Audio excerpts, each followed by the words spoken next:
Hello everyone, welcome to Vidyashree academy. 3 नवंबर के current affair की क्लास में आप सभी का स्वागत है। आज हम अपनी क्लास स्टार्ट करने से पहले आज का थॉट देखते हैं। अब्दुल कलाम जी ने कहा है, इंतज़ार करने वालों को उतना ही मिलता है जितना कि कोशिश करने वाले छोड़ देते हैं। तो हमें अपने लक्ष्य को प्राप्त करने के लिए किसी भी कोशिश को कम करने की ज़रूरत नहीं है। हर वो कोशिश करेंगे जिससे हमें अपना लक्ष्य प्राप्त हो जाए। चलिए आज का करंट अफेयर शुरू करते हैं। जो आज की पहली न्यूज़ है वो है कि 1 नवंबर से 3 नवंबर को राष्ट्रीय आदिवासी नृत्य महोत्सव का आयोजन कहाँ पर किया गया? तो आंसर है छत्तीसगढ़, रायपुर। अब हम सभी को पता है कि 1 नवंबर को हमने क्या बनाया था, मध्य प्रदेश स्थापना दिवस मनाया था। और 1 नवंबर 2000 को क्या हुआ था, मध्य प्रदेश और छत्तीसगढ़ का विभाजन हुआ था। तो उसी के उपलक्ष्य में छत्तीसगढ़ भी क्या मनाएगा, अपना स्थापना दिवस मनाएगा। तो ये कौन से नंबर का था? तो ये तीसरे नंबर का आयोजन था। और कहाँ पर हुआ? रायपुर, छत्तीसगढ़ में हुआ। तो यही याद रखना था इसमें। फिर सेकेंड नंबर की जो न्यूज़ है वो है कि उपराष्ट्रपति जी ने, उपराष्ट्रपति कौन है अभी? जगदीप धनखड़ हैं। तो जगदीप धनखड़ जी ने किस व्यक्ति को, किस देश ने है यहाँ पर, किस व्यक्ति को देश का पहला डॉक्टर राजेंद्र प्रसाद अवार्ड दिया है? तो डॉक्टर राजेंद्र प्रसाद अवार्ड जो है वो दिया है, इनका नाम है प्रोफेसर रमेश अरोड़ा। यहाँ पर लिखा नहीं है, आप नोट कर लीजिए, प्रोफेसर रमेश अरोड़ा। ये किस सब्जेक्ट के प्रोफेसर हैं? तो इनका संबंध राजस्थान से है और ये पब्लिक एडमिनिस्ट्रेशन सब्जेक्ट जो है, लोक प्रशासन, उसके बहुत ही फेमस प्रोफेसर रह चुके हैं और राजस्थान यूनिवर्सिटी के कुलपति भी रह चुके हैं। तो प्रोफेसर रमेश अरोड़ा जी को क्या मिला है? डॉक्टर राजेंद्र प्रसाद अवार्ड मिला है।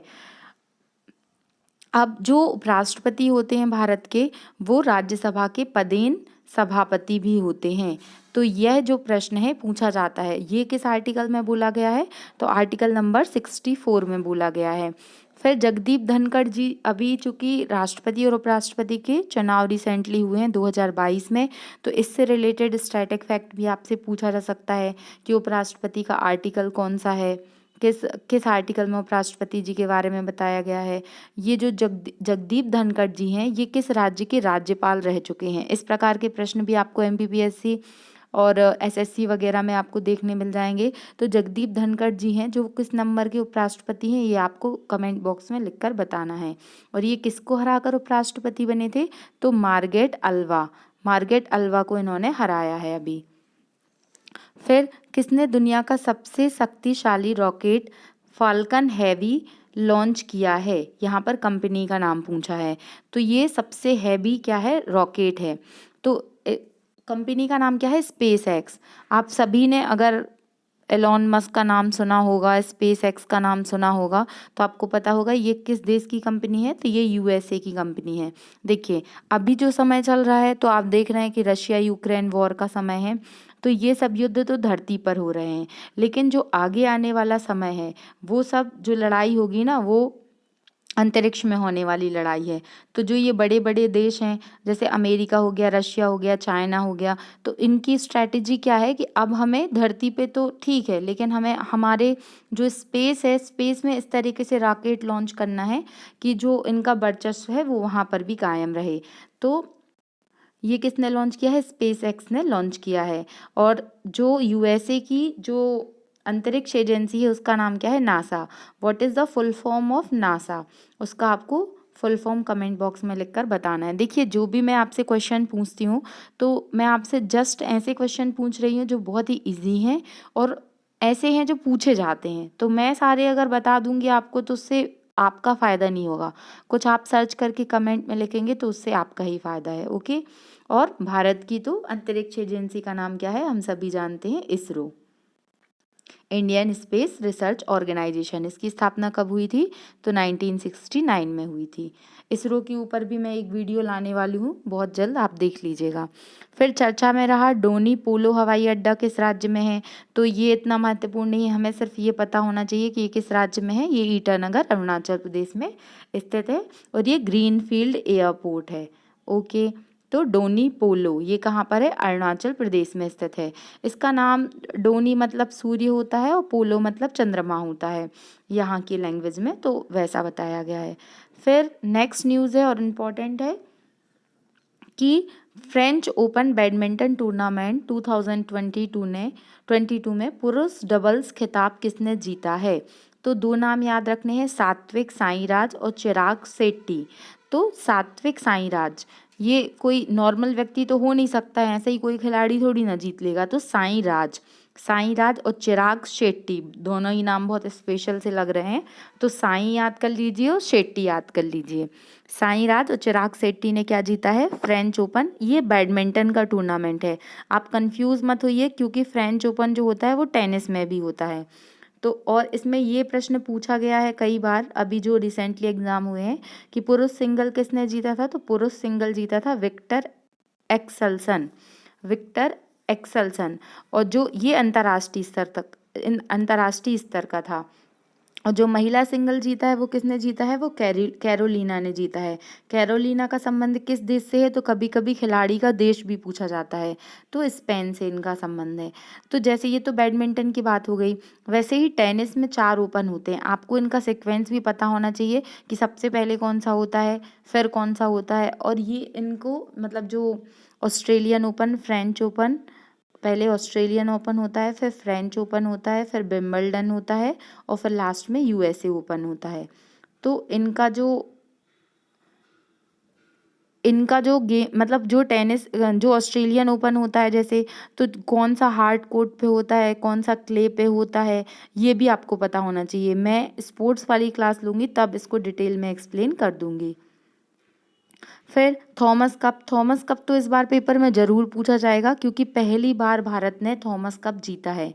तो स्टैटिक पोर्शन में यही पूछा जा सकता है कि थॉमस कप का संबंध किससे है? तो बैडमिंटन से है। भारत ने पहली बार थॉमस कप जीता और किसको हराया?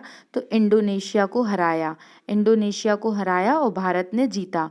फिर ये भी आपसे पूछा जा सकता है कि Syed Modi international badminton tournament, Swiss open और सिंगापुर ओपन, ये तीनों जो खिताब हैं ये किसने जीते हैं? पीवी सिंधु बैडमिंटन की एक बहुत ही उम्दा खिलाड़ी हैं। तो सैयद मोदी अंतर्राष्ट्रीय बैडमिंटन चैंपियनशिप, स्विस ओपन और सिंगापुर ओपन, तीनों किसने जीते हैं? पीवी सिंधु। आई होप आपको याद हो गया होगा।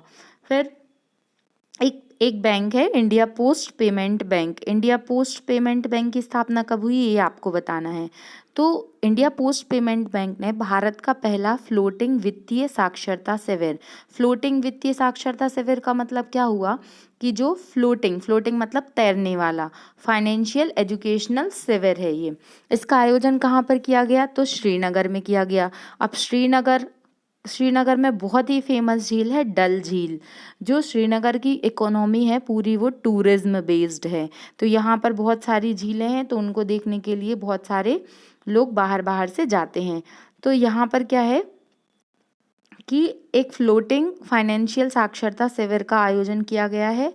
कहाँ पर? श्रीनगर में किया गया है। और वहाँ पर एक नाव होती है, वहाँ पर आप जाएंगे तो वहाँ पर झील में एक नाव चलती है, इस तरीके से कुछ ऐसी नाव होती है जो, तो उसी पर ये आयोजन किया जाएगा। और वहाँ जो नाव चलती है उसका नाम है शिकारा। फिर एक पहल है निवेशक दीदी पहल, ये थोड़ा सा ऐसा लगेगा कि पता नहीं ये क्या है, बट थोड़ा याद रखिएगा, निवेशक दीदी पहल ये श्रीनगर में स्थित है। फिर 12 से इसको आप इम्पोर्टेंट लगा लीजिए, IMP 2 से 13 नवंबर तक अंतर्राष्ट्रीय पुस्तक मेले का आयोजन कहाँ पर किया जाएगा? तो शारजाह एक स्थान है, Sharjah, not शारजहां।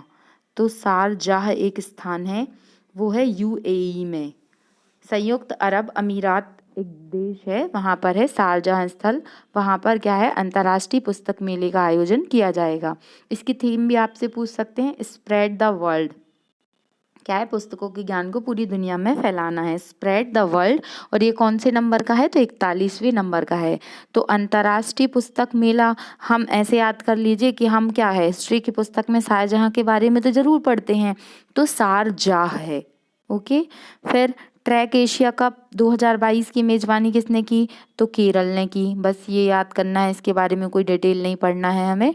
Track Asia cup 2022 की मेज़बानी केरल ने की है।